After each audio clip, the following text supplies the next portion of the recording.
guys, welcome to my channel. This is my first tutorial. We shall be passing through the Vite, Laravel and Vuejs. So I'm going to be working with these three technologies, and I'll be using the composition API. There's the composition API and the options API. So let's get right to it. So I'll first open up a browser, and as you can see, we are on the documentation that's saying laravel.com. As you can see, I'm typing. So when I type laravel.com, it will bring this documentation. And where do you go next? You click here, documentation. We are going to be using the latest version, that is Laravel 9. So after doing that, you copy a command by clicking here. As you see, it shows a tick. Then it takes this command, and then we shall open up our terminal. But we don't just open up a terminal. What we do, I am using XAMPP to actually host all the projects I have on the local host. So I'll go to the folder where my XAMPP is actually located. How do I go there? I go to the Finder, open. So when it opens, I go to the applications. I then go to the htdocs. So the htdocs is where all my app projects are actually listed. So after doing that, I will go to htdocs and then open a terminal on this folder. So after opening a folder on this one, then I'll paste the command that was copied from the browser or the Laravel documentation, and I'll give the name of the project. So I said the name of the project is called we are going to first work on a POS, a simple one. So I don't want to complicate things, but I want you guys to get an experience with how we actually use Vite and Vue Composition API. So I'll call this as a shop post. That's going to be the name of the project, and when I press enter, it is going to download.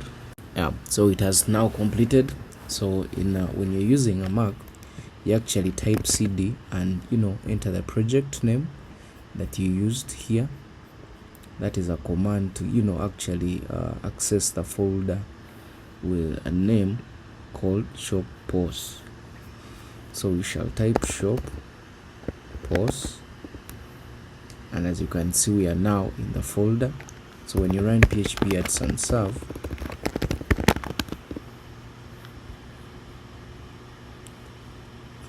it is actually telling you this is our address, because these ones are already in use. So that means there is an application running on those servers already.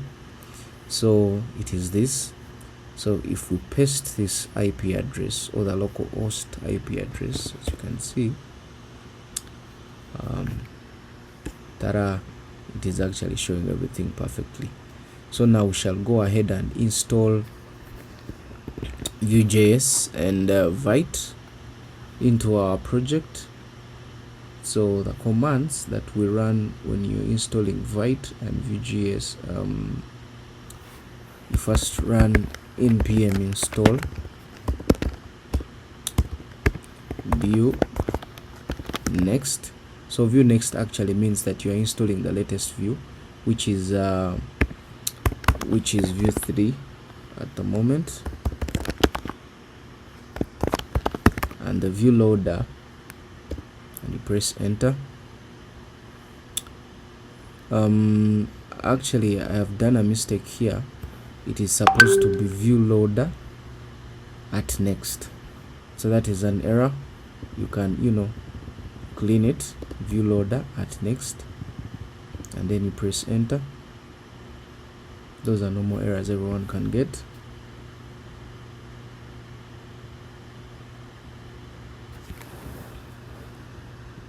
So as we are waiting for the installation, we are then going to install Vite into our project.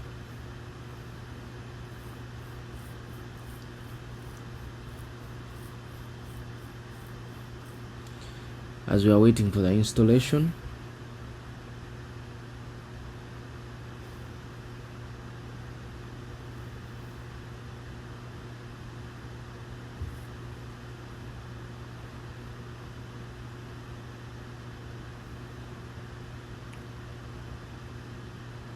So it is done. So after it is done, we then install our Vite.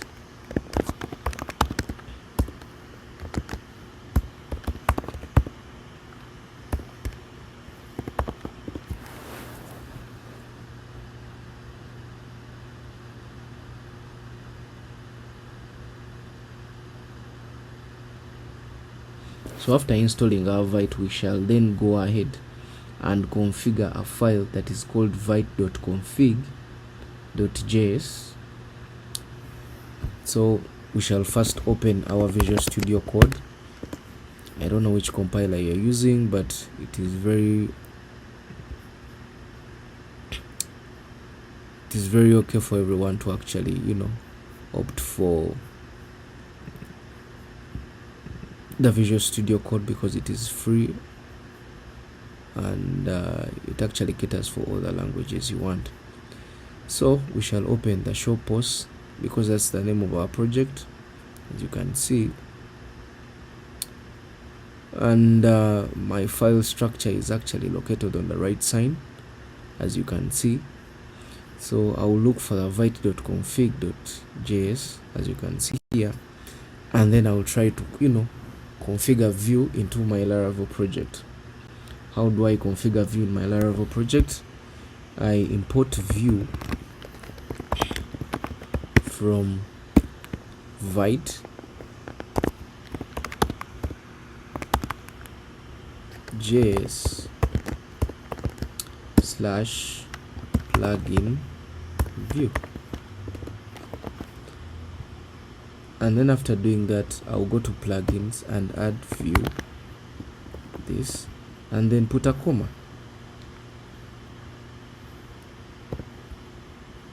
Something like that. So I'm actually telling my project that this is going to be my CSS and this is going to be my my JS.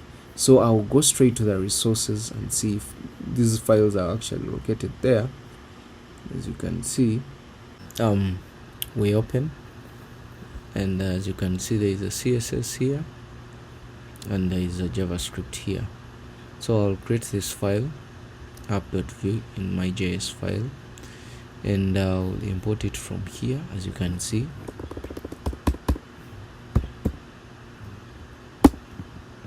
And continue to mount the application.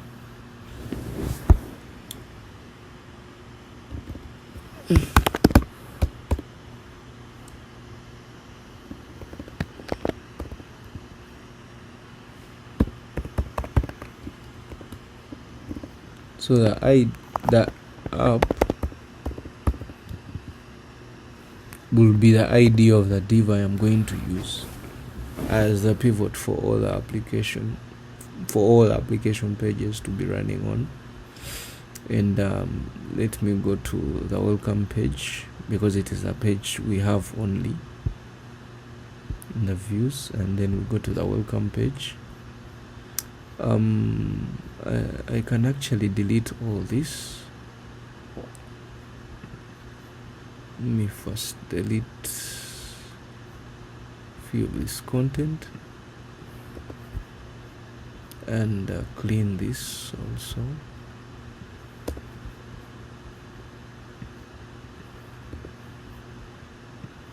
And this.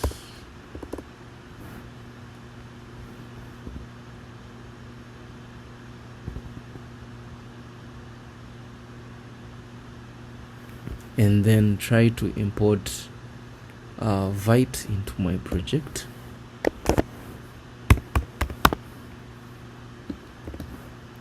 So we are saying it is going to be using the resources as the CSS app.css. That's where the CSS is going to be coming from. And we are going to import the JS like this, right? At resources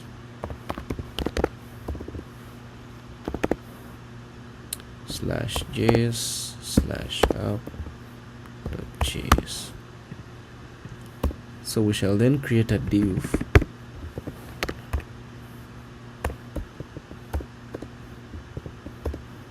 div with an ID of app. Remember, we did the initializing in the other app here. This is where we mounted the app. So when we say app, we actually meaning this ID is equal to app. So after doing this, we shall then go ahead and try to test if our page works. So we shall try to open with templates, and we can put in normal data, something like that, like welcome to my page.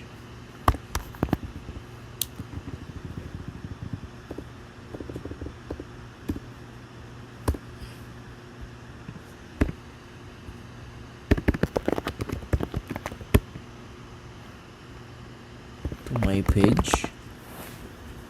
And after doing that, we shall first of all run npm install and then run npm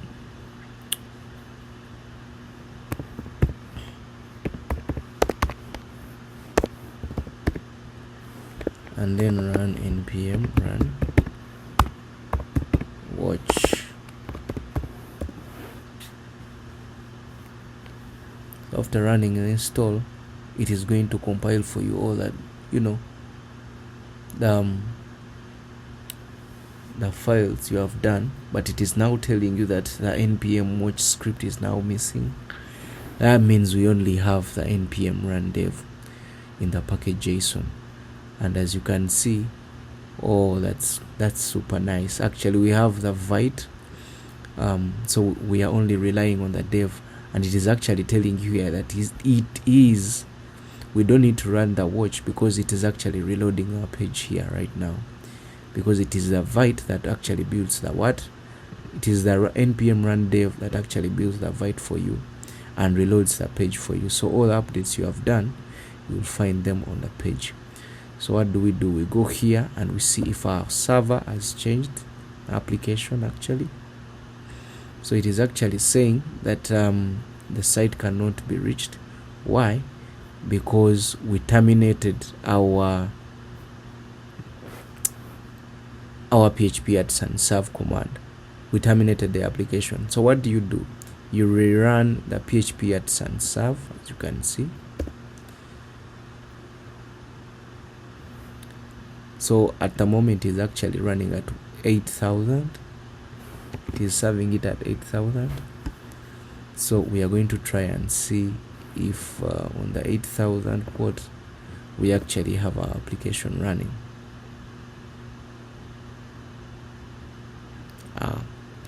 So this is going it has worked perfectly.